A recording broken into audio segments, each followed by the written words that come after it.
I'll make a video since Karen can't. This is the sawmill at Glendale Falls.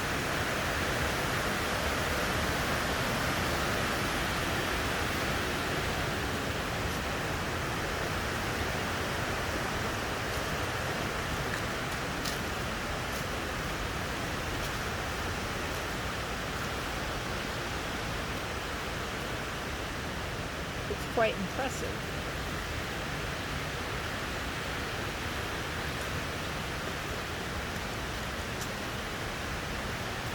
It's pretty big.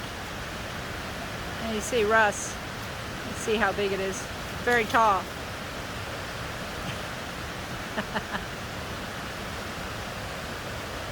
And then the waterway would have been right in front of it.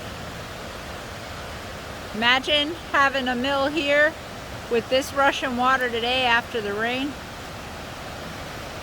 Some serious power.